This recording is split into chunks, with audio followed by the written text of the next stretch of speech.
The following is a hockey podcast out of Vancouver and Surrey, British Columbia. It'll only consist of a lot of puck talk and even more BS, or in actual words, banter and satire. Enjoy, and as always, go Canucks go. All right, Kyle. So I'm driving to work this morning and I'm telling my 3-year-old daughter about the biggest game ever tonight. And she's like, Daddy, I know who's going to win. And I said, who, Everly? And she says, the red team, go Panthers. And then she said, the Oilers are never going to win again.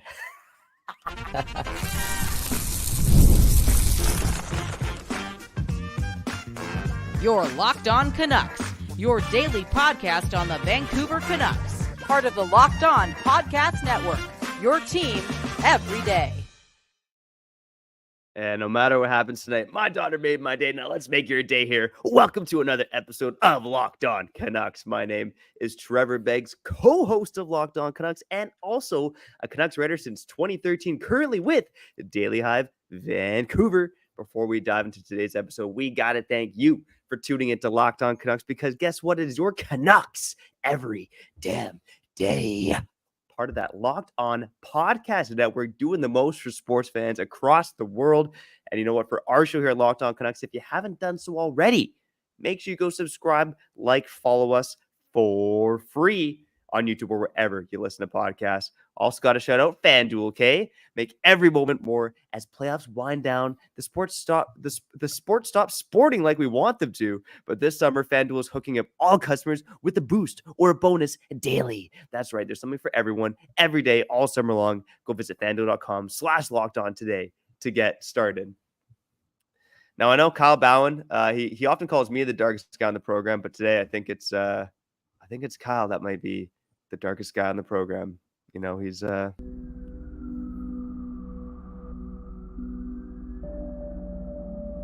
way it goes. It's the way it goes, Kyle. It's okay. You know, we're going to talk about a little bit about tonight's game. It is probably one of the biggest games in NHL history. It's not probably. It is one of the biggest games in NHL history. What does it mean for the Canucks, okay? We're going to pull a Toronto sports media because guess what? It's our show, so we can do whatever the heck we want. Also going to touch on the reports about Tyler Toffoli potentially being the plan B for Jake Guentzel. I think we all thought that was a possibility, but now Elliot Friedman touching on that as well. We'll also get to some of your comments and some other free agent talk, because guess what? I know Kyle's going to be all sad about the finals here, but you know, we are 4 days away from the NHL draft and we're a week away from NHL free agency. I know it doesn't feel like that because the Stanley Cup Finals are still going on, but things are really going to heat up here over the next little bit. We got you covered here on Locked On Canucks.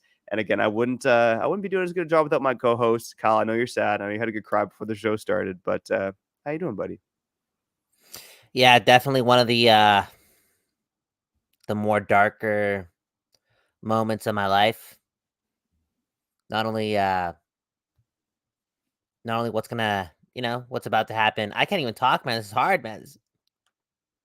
All I gotta say is this, okay? If the Oilers, if they win today, I'm retiring from Locked On Canucks. I'm not gonna be able to take the heat. It's a sign that the game doesn't love me. I never litter. I'm nice to people. I give people rides home. If it's out of my way, I still drive them home. I'm nice. And the first year I come back to hockey full time, devote my love to it, my passion to it, sell my soul to it. This is going to happen. Karma. Trevor, how am I going to live with this? How am I going to live with this knowing that I kind of manifested this? 14 months ago, 15 months ago, I'm the biggest phony in the world. The league will be in a better place if McDavid wins the Stanley Cup. Boom. Fast forward 14 months later, and he may come back from a 3-0 deficit in the Stanley Cup Finals. And when they play back the documentary and the DVD series, The Journey, the Stanley Cup, Edmonton Oilers Stanley Cup Champions Extravaganza DVD package, who's going to be a part of the journey? Who's going to be a part of the every time you play that highlight package? It's going to be your Vancouver Canucks failing to get the job done in Game 6 and Game 7. I'm a sore loser. I'm petty. I'm emotional. And I can't handle this. If the Oilers win tonight, this will be my last episode of Locked On Canucks. I will not watch hockey again. It's over. Kyle, if you need to get out of here and have a good cry, you can do it, buddy. And it's funny because you're blaming yourself for manifesting this. I mean, I don't think that's the case. You know, 14, 15 months ago, the Canucks were a sad sack team. They didn't seem like they're anywhere close to competing for the Stanley Cup. And what have we said time and time again? That the Canucks are back to being Stanley Cup contenders. They have a window here. And Kyle, what do you always tell me, okay? Both on the record and off the record. You know what you always tell me? You say comparison is the thief of joy. You got to stop comparing yourself to Edmonton Oilers fans right now and the joy that they're going through. And look, Game 7 tonight, it could go either way. It could go either way. We don't know what's going to happen. I mean, momentum's on Edmonton's side, but it's a one-game winner-take-all situation. And if the Oilers win, look, neither you're going to argue to be happy about it. And you want to talk about calling ourselves out. We're the guys that did an episode in November after the Canucks beat the Oilers for the third consecutive time. This is the Vancouver Canucks just ended the Edmonton Oilers. So if anything, both you and I should be shaking in our boots if we, gave a rat's behind about what other people think. You and I should be shaking in our boots about that. But at the end of the day, we're here to have some fun on Locked On Canucks, talk a little trash. Look, I'm not going to sit here crying about it, to be honest with you, man. Yeah, because you're a man. You're a man. Because you're a man, dude. You're a dad. You've evolved in life. I'm not a man. This stuff matters to me, okay? This stuff matters to me, okay? Again, for me personally, I don't care that we talked a lot of ish and we said a lot of things and full of profanity and we claimed a lot of things that didn't come true, and now the Edmonton Oilers are going to bite us in the ass. Like that ish doesn't really matter, okay? I've already felt that pain. They beat us in the playoffs, blah, blah, blah. But for them to win the Stanley Cup again after coming back from a 3-0 deficit and for us to be a part of their journey and knowing that we're going to have to see that play back for the rest of our hockey lives, right? Like you said it, right? This is quite possibly the biggest Stanley Cup Finals ever, just based on, the comeback, McDavid and whatnot. These highlights are going to roll forever, bro. 47 years from now, top 10 Stanley Cup moments, top 10 Stanley Cup teams. The Edmonton Oilers are going to be one of them. How did they do it? Oh, they beat the Vancouver Canucks in round 2. You get what I'm saying, Trevor? 7-game series. It was intense. It was intense. This is tough. Now, we got a comment here from my good old Irish buddy. He's from Ireland, right? This guy, he moved to Ireland, I think, GV, with his girl, because he's a loyal guy and he's supporting his girl while she goes to school. How are you going to treat your homie if the Panthers win, Kyle? Dude, if you guys don't know, I got diehard Oilers fans around me, okay? It's just the truth. I went to Blarney Stone on Friday to watch Game 6. It was full of Oilers fans. It was really traumatizing. I was getting ready to, just celebrate the moment, be really happy. Not obnoxious, just happy inside, okay? But there I was in Gastown, sad as hell and all this jazz, and I didn't have the opportunity to be obnoxious to my family at all. All that being said, if it does go my way tonight and the Florida Panthers do win, I'm going to hug my TV. I'm going to hug my TV. That's what I'm going to do. Are you going to break your TV if the Oilers win? I'm never watching TV again, bro. I'm turning into a monk. Yeah, I figured you might say it. Okay, let's I want to touch on 2 things quick, and then we're going to stop talking about the Edmonton Oilers here on Locked On Canucks, okay? 2 things on my mind, okay? And the first one is Roberto Luongo. Is Roberto Luongo truly one of the most cursed individuals in pro sports if the Panthers blow this, considering what happened in 2011 and what could happen this year? And the second thing I want to touch on is what can the Canucks take away from this series, regardless of if the Oilers win or lose? Because to me, it's, it's too easy to be like, oh, yeah, we lost to the best team because the Oilers won. I hate that loser mentality crap. To me, it's the fact that I think, the Canucks' depth competed with the Oilers' depth. It was the Oilers' stars that won out, right? That was the big difference. And I think goaltending was a difference too. And we know if Thatcher Demko was healthy, that probably would have made a difference in the series. I mean, it's crazy to see the Stuart Skinner stats right now, right? 10-0 in games 4 through 7. Mind you, he didn't play in games 4 and 5 against Vancouver.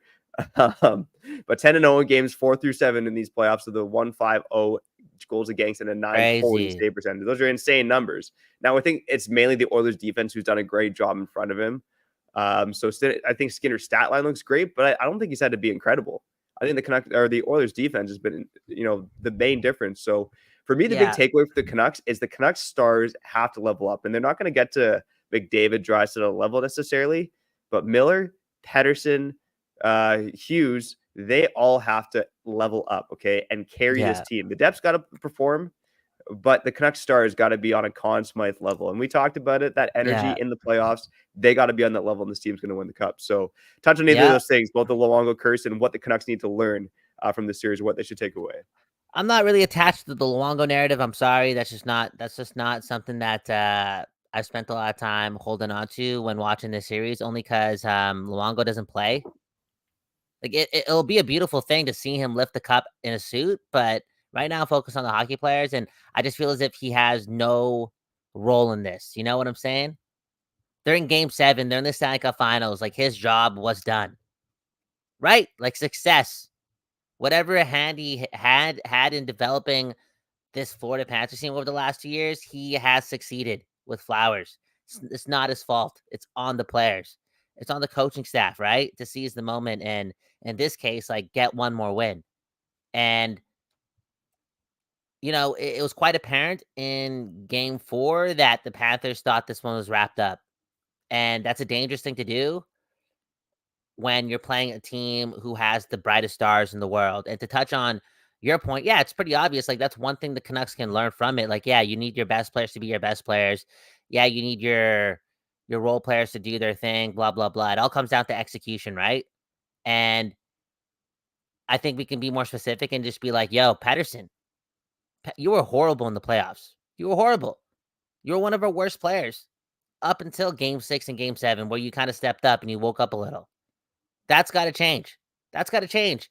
And number 2, we talked about execution, special teams. The Canucks special teams have to be a lot better. A lot better. Not just average. A lot better. Look at the Oilers penalty kill. Incredible. Even the Panthers penalty kill to some extent, pretty damn good too. And the power play, above average. On one team a couple weeks ago, they were historic, right? But you got what I'm saying? Like, those two things have to happen for the Canucks to take the next step. And executing in the biggest moments, whether it be individually speaking or just as a team collectively, it's pretty fucking hard to do. Yeah, it sure is. It sure is. Now let's. Oops, I swore there. Up. My bad. I swore there. I didn't know that. My bad. I was gonna let it go. Remember, I'm emotional. Kid-friendly show. My bad. I'm just emotional. Remember, I'm emotional. This is a you tough can just say I was me. forking it. Putting Yeah, the fork in the Oilers, okay? Put a fork in Okay. it, okay? Let's talk about Tyler Toffoli on the other side, all right? But before we do that, we got to shout out our friends at FanDuel, and I want to get into the odds for tonight and the Conn Smythe odds because I find them fascinating. Okay, so Tyler Toffoli on their side. Before we do that, let's shout out our friends over at FanDuel. I love sports. I love them so much and I never want them to stop. But as the playoffs wind down, we get fewer games, and the sports aren't sporting like I want them to. But FanDuel lets me keep the sports going whenever I want. And all I have to do is open the app and dream up bets anytime I'm in the mood. And this summer, FanDuel's hooking up all customers with a boost or a bonus daily. That's right. There's something for everyone, every day, all summer long. Now, this is the case after tonight because there's still some Stanley Cup Finals to actually get to. And, there's Euros, Copa America, all that stuff as well. What FanDuel's talking about, there's something to bet on all summer long. And I want to mention this too. If you have betting problems, go talk to someone, okay? Go talk to someone. There's all kinds of gambling hotlines out there because that's a serious thing, okay? So that caveat out of the way, I didn't want to talk about the odds for tonight. The Panthers, according to FanDuel, slight favorites, okay? Minus 114 to win straight up. The Oilers minus 105. The Panthers really just getting the home ice bump, which I find interesting because momentum's all on Edmonton's side. Now, what's interesting about that, even though the Oilers are underdogs, Connor McDavid minus 3,500 to win the Conn Smythe. They're basically, FanDuel's saying that the Conn Smythe is all but locked up for Connor McDavid. I don't know if that's totally the case if the Panthers end up winning this game and say Alexander Barkov has a big game or Sergei Bobrovsky gets a shutout or something like that. Barkov next up at plus 1,200, Bobrovsky plus 9,000. So it's basically Connor McDavid or bust for Conn Smythe. If you feel differently about that, FanDuel's hooking you up with some pretty good odds. So whatever you're betting on, make sure you go head over to FanDuel.com/lockedon and start making the most out of your summer. FanDuel, official sports betting partner of Major League Baseball.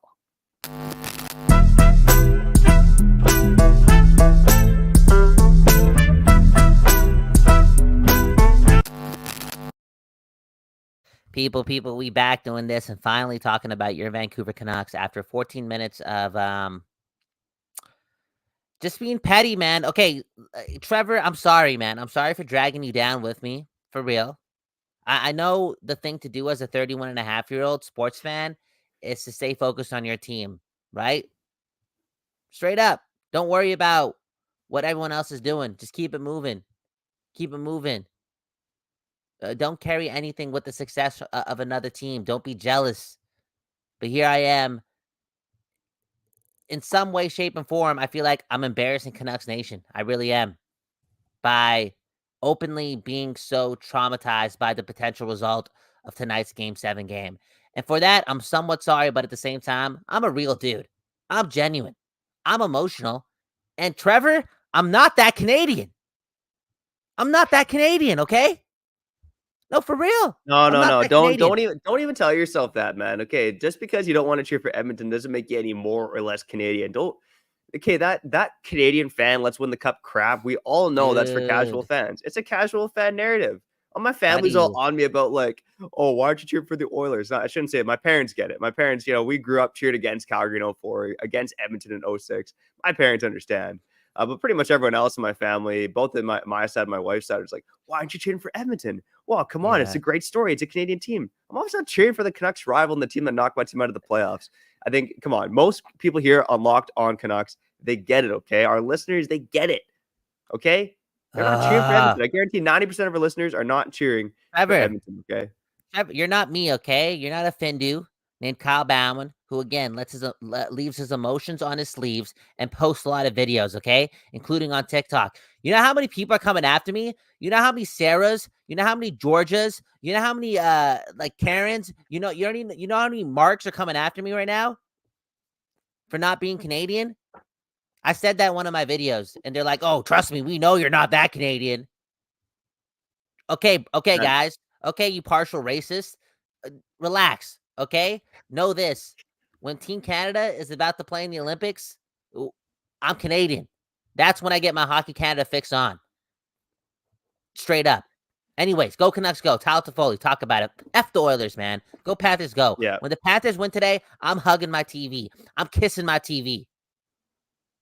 I'm kissing it. I'm plugging my TV into my... Wow. Take it away. That's Take it away, Trevor. That's Locked On Canucks, your Canucks every day. Only some partial rear end talk here on the occasional episode. Okay, Tyler Toffoli. Elliot Friedman mentioned on the latest 32 Thoughts podcast that he believes if the Canucks lose out on the Jake Gensel sweepstakes, that he thinks Tyler Toffoli could be their plan B. Which I don't know if it's massive news because I think that's an assumption in this market and it's easy to tie the narrative, right? Toffoli played great in this market. He's still playing at a pretty high level, and I think I know I'm going to give you the floor for to give your thoughts on this potential signing because I know they ain't so happy because you're a negative guy today. But the nice thing about the Tyler Toffoli signing, if they do target Tyler Toffoli, is that he's proven that he can play with top players. And I think in Calgary, he did it all on his own when they were going downhill. He was their leading scorer. Last year with New Jersey, even though the team wasn't very good, mainly because they lost Dougie Hamilton, they lost the top defenseman, they had no goaltending. Tyler Toffoli played really, really strong on the top line with Jack Hughes. He's a great complementary piece in your top six. Now, again, if the Canucks do lose out on Jake Gensel, I don't mind Tyler Toffoli as the target based on the price point. Now, for me, Tyler Toffoli's contract projection is kind of around that $5.5, $6 million range. I probably wouldn't be. I'd be uncomfortable going beyond 3 years with Tyler Toffoli. Right? He is 32 or 33 years old. I'll check that here quickly. But again, he's played at a high level for quite some time. Tyler Toffoli just turned 32. So yeah, I think if you sign him for a 3-year deal, I think he could even give you 4 years. But I'd be more comfortable with 3 years in that $5-ish million range. And again, if you don't target Jake Gensel, or if you don't land Jake Gensel, you do have more money to round out the rest of your roster now. Again, Tyler Toffoli is a bit of a Band-Aid. I think ideally you want 2 top 6 pieces. I don't think you're going to get both of them this offseason. But if you get a guy like Tyler Toffoli and then take another low-cost bet on I'm going to throw him out like a Michael Amadio type or something like that, that could be an interesting path for the Canucks to go down. Although, again, elite talent first, big game hunting, go get Jake Gensel. But I don't mind the Tyler Toffoli signing if they do target him. But Kyle, give me your thoughts on the move potentially. Well, people watching this, listening to this, let us know in the comments below. Would you rather have Tyler Toffoli or Nikita Zadorov? Straight up. Answer that question. I'll ask this one too. Like I feel as if it won't be overwhelmingly in Toffoli's favor, but who would you rather have, Tyler Toffoli or Dakota Joshua? Again, just based on Joshua's age. Also, we just talked about the penalty kill, right, for the Panthers and the Oilers. Like, Mm. you know what I'm saying? Like, there has to be an importance on that. Like, he's molding himself. Again, he was a part of a pretty mediocre average penalty kill. Like, I can't put this guy on the highest pedestal ever, but I feel as if he has the intangibles to, again, I wouldn't say carry a penalty kill, but be as impactful as a Connor Brown. He's got the speed, he's got the intelligence. Maybe if you give him the role or like the title of being that guy, maybe he takes it on and spreads his wings. I guess what I'm trying to say is Toffoli doesn't push the needle for me. He's good. He's good. He's good. But at the cost of losing some physical forces, guys who can also do their thing and take you further in the playoffs. Again, just with intimidation and just truculence and being physical, adding a layer of depth to your team, context to your team, a layer of culture to your team. I feel as if it's not worth losing those guys over Tyler Toffoli. Yeah, you got me thinking with that question. So Toffoli or Joshua, like price point plays a big part of it, right? I'm gonna say Toffoli at 5.5 versus Joshua at 3.5. Man, here's the thing. There's risk with both players, right? But for me, Toffoli is more of a game breaker. He's closer to a point a game. He's been a 30-goal, 60-point guy for the most of the past few seasons. Dakota Joshua, I think there's a good argument that despite the heaviness, despite the skill set, I think he's going to be hard-pressed to hit 20 goals again. Now, I think there could be another level to his game in terms of just all-around consistency. But I do wonder, he shot over 20% this season. Is he going to get back to that level? I'm not quite sure. So I'm going to pick Toffoli, but not by much. But I think there's a good argument for both players. Now, with Zadorov, I almost put Zadorov 3 out of those 3 players because I think there's arguably the biggest risk with Zadorov coming in at $5 or $5.5 million. I mean, this is a defenseman who, again, physically he's so dominant. He was so good in the playoffs, but he's also been a third pairing guy throughout his 11-year NHL career and has never topped 20 points, I don't think. Maybe top 20 points once. He had that 14-goal, 7-assist season with the Flames. But for the most part, he's been a bottom pairing defenseman. Is he going to go to the next level and deliver consistently and be a number 3 defenseman on a 5-6-year deal? Look, I love Zadorov, and I get enticed, okay? I get enticed by potentially having him on the Canucks, but I think I would go between the 3 you're suggesting and free agency targets, Toffoli, then Joshua, then Zadorov. Yeah. Go get Gensel, man. Go get Gensel. Get Jake Gensel. Go get Jake Gensel. Break the bank for him. It is what it is, man. Just do it, man. Again, I feel as if so much of their efforts post being eliminated when it comes to using their budget and allocating it to their free agents has been put on figuring out what their numbers can actually look like in a Gensel contract. It's kind of like, how Benning spent that whole offseason or that whole summer or that whole pre-off season after the bubble to see if he could get OEL, and it kind of effed him up and we lost everyone. I think the Canucks are kind of doing something similar with Gensel here. Ooh, you got dark, man. Okay, no. But like again, Gensel is still freaking good at hockey. He's worth it. Whereas OEL, like everyone was telling everyone that OEL's like he's a number 5 defenseman. Yeah. I see what you're trying to say, but I your point about the Canucks going after one player and then losing everyone, I don't think that's going to happen with this management team. I think they deserve the benefit of the doubt on that front. The benefit of the doubt doesn't belong to us, man. We did the episode saying that the Vancouver Canucks ended the Edmonton Oilers season, and here they are, the Stanley Cup. But you know what? Our fans and people here on Locked On Canucks, the commenters, you guys deserve the benefit of the doubt. You guys are great. Let's get some of your comments on the other side. And let me check out another potential target for the Canucks via trade here as we wrap up the show here, Locked On Canucks. Your Canucks every day. Before we wrap up, let's shout out our friends over at eBay Motors. You know the deal. Passion, drive. That's what brings home the winning trophy. And that's also what keeps your ride or die alive. eBay Motors has everything you need to maintain your vehicle and level it up to peak performance. Superchargers, roof rack, exhaust kits, LED headlights, and more. Whether you're into speed, power, or style, eBay Motors has you covered. With over 122 million parts to choose from for your number one ride or die, you'll always find exactly what you're looking for. And with eBay Guaranteed Fit, your part is guaranteed to fit your ride every time or your money back. Because with eBay Motors, you're burning rubber, not cash, baby. With all the parts you need at the prices you want, it's easy to make your car the MVP and bring home huge wins. Oh, yeah, baby. Keep your ride or die alive at ebaymotors.com. Eligible items only. Exclusions by eBay Guaranteed Fit. Only available to its customers.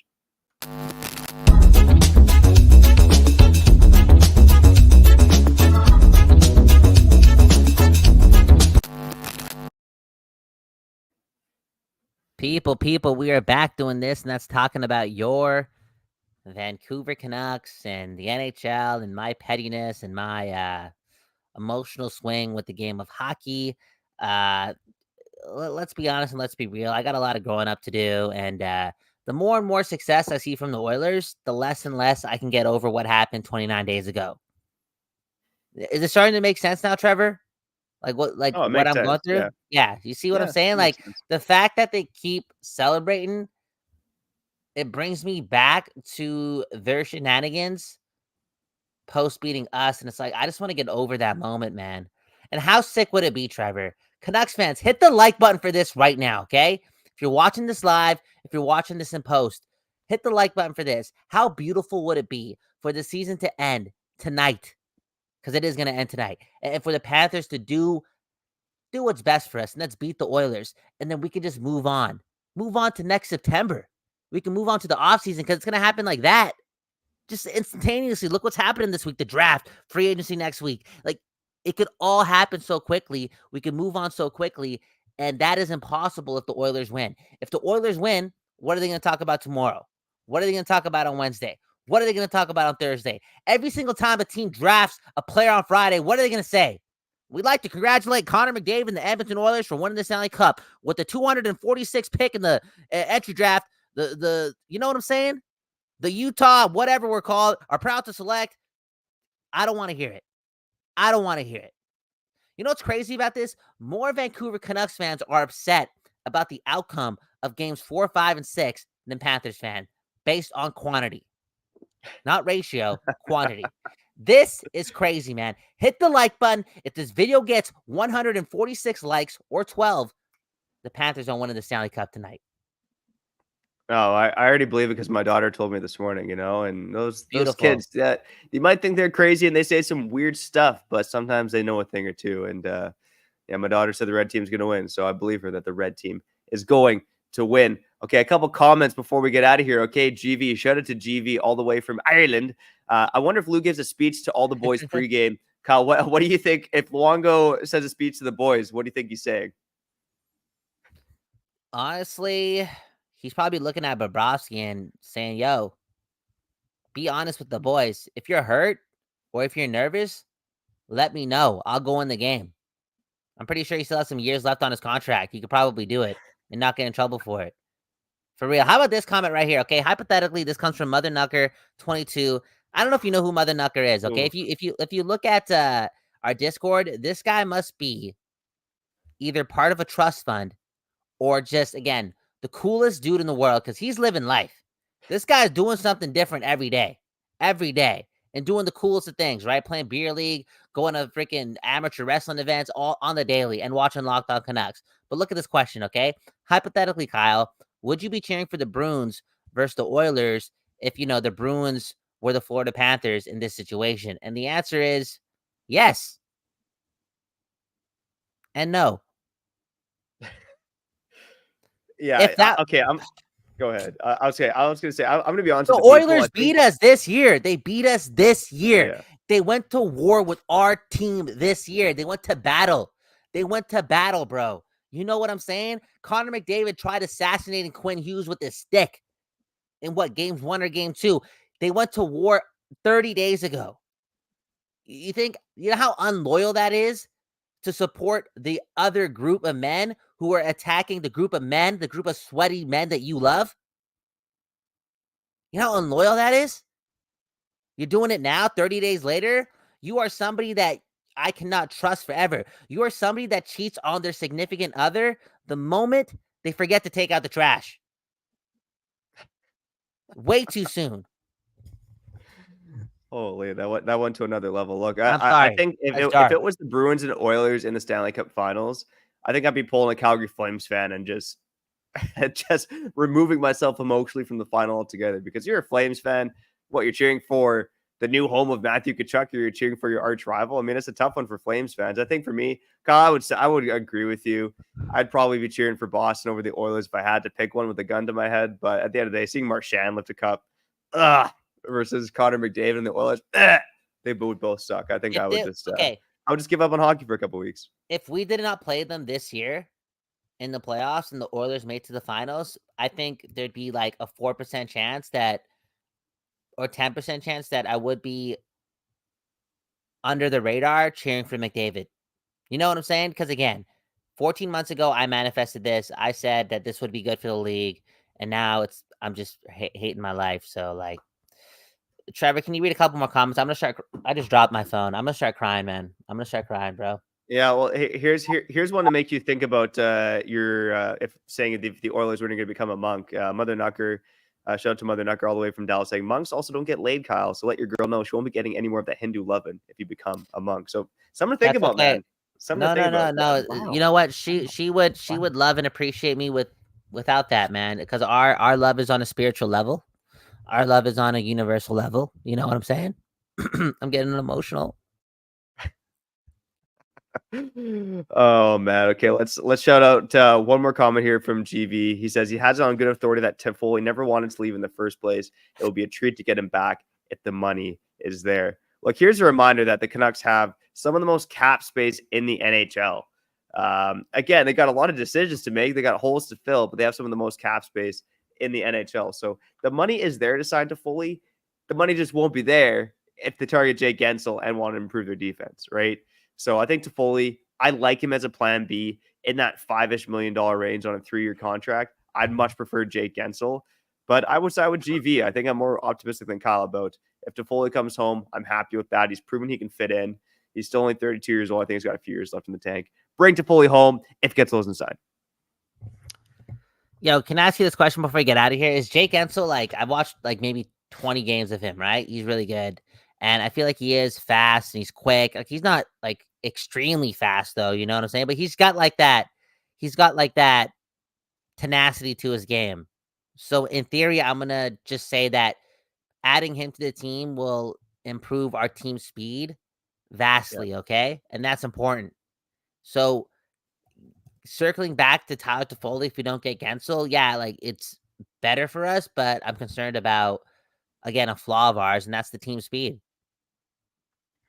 Yeah, I mean, it is something that, right? And I think the Canucks, what their identity really in the playoffs was that of a physical team, right? Unfortunately, there's probably a bit too much dump and chase, though, right? So I think, like you said, Kyle, the team speed does need to improve, and that's an area where certainly would help to have Toffoli, and it wouldn't really help to have Jake Gensel. Okay, now again, Jake Gensel, I think he's pretty fast. I'm just trying to pull up the data here from NHL Edge before we get out of here quickly. Okay, Jake Gensel and his skating speed. His skating speed, it's in the upper echelon of NHLers, but it's in the top third of NHLers, okay? His speed boost over 20 miles an hour is actually in the top 11th percentile of NHLers, or the 89th percentile, I guess. My apologies. So basically, he's one of the fastest accelerators in the NHL, and in terms of overall speed, in the top third. So, and then you combine that with his playmaking ability, which I think is some of the best in the NHL. His shots on goal, he's one of the best volume shooters in the NHL as well, which would help the Canucks. Again, there's a lot of reasons why the Canucks should be targeting Jake Gensel, but he's going to cost over $9 million a season. So that should be okay with Canuck fans. Again, Jake Gensel. Michael Bublé offered to have you stay at his house, man. He said he'd sing you lullabies to sleep. Why wouldn't you choose Vancouver? Come on. Anyways, guys, this is it, man. I'm about to sign out, possibly for the last time. It's been a good run here at Locked On Canucks, and Okay, let's get out of here for Kyle. Shout out to the everydayers, the occasional listeners, first-time listeners, new subscribers, and those of you who join us on the live show on YouTube. We love each and every one of you. If I lose Kyle, I don't know what's going to happen to me, but we'll try to make it happen because you guys who listen to Locked On Canucks, who tune in, whether on podcast or on YouTube, you guys are a great bunch of people, okay? And we hope to be here for eternity. Hopefully Kyle's here tomorrow. We'll find out after tonight. But we got to get out of here for now. Signing off, I'm Trevor Beggs. That guy's Kyle Bhawan. And you've been listening to Locked On Canucks. Kyle, go get your tissues, buddy.